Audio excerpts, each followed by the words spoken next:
Yo, Halo Infinite just dropped the Alpha Pack event, and overall, I think it's a nice addition to the game. First off, if you didn't know, for every event, there's supposed to be an event game mode, and the event game mode is Last Spartan Standing, which we already had before, but they've made some changes to the game mode, and I think they're really nice changes. Like, at first, it threw me off and I didn't like it, but I got used to it, and I think the changes are great. Like, the loadout changes, for example. Before, you would start off with 2 weapons in Last Spartan Standing. Everyone starts off with 2 weapons. Now, you only start off with 1 weapon, and then you get 2 weapons the more points or kills you get in the game mode. So I like how there's like the build up to your secondary. And not only that, but I like the loadouts even more now, because most of the game you're going to be using the assault rifle, or I mean most of the loadouts will force you to use the assault rifle. Like before, it would be so easy to get the commando. It was like the 3rd loadout.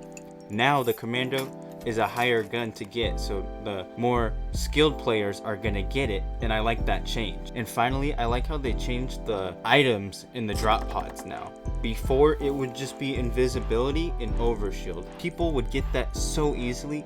I could admit that I'm wrong. Last Spartan Standing first came out, I said, oh, the game mode's so fun, and I didn't say anything about like the problems with it, because I don't think I played that many games with it. I might have played like 2. But the more I played the game, I realized how unfair it would be, because it was so easy to get invisibility and overshield that if you didn't get it, you're pretty much behind. You're not winning. So now it's like it's so much harder to get overshield and invisibility, because now the drop pods drop actual like power-ups, like the grapple hook or thrust. Like, it's not just something OP. Like, going for the drop pods is more of a risk than it is a reward now. And that's not to say they're useless or anything.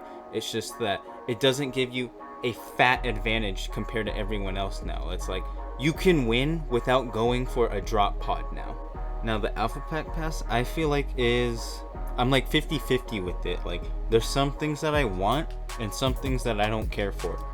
Like the Athena's mirror visor, I think that looks really great. That reminds me of one of the visors for the Mark 7. It's like the legendary one, or it's like, I think it's called legendary, something like that. But I like that, and I like the helmet, the Morgan helmet. That one reminds me of like a Jun helmet in a way. I don't know what it is, just like something about the design reminds me of Jun. And the sapphire gray armor coating, I think that looks great too. Like, the rest is okay. Like, I don't care too much for it if I don't get it. Like, I'm still gonna probably get it just because it's free, but like, I don't want it as much as the other stuff I already said. And finally, this last one's more like of a question, because I don't know if anyone else noticed this, but everybody knows that there's weekly challenges, and when you complete them, you get an ultimate reward. And for this week, the ultimate reward is the sentry stance.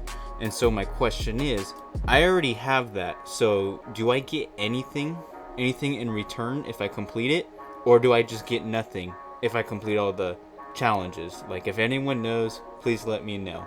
So that's pretty much everything that came with the Alpha Pack update. Hopefully they add more stuff to the games like this. Like, I really like the change to the game mode, but I just wish this game update more often.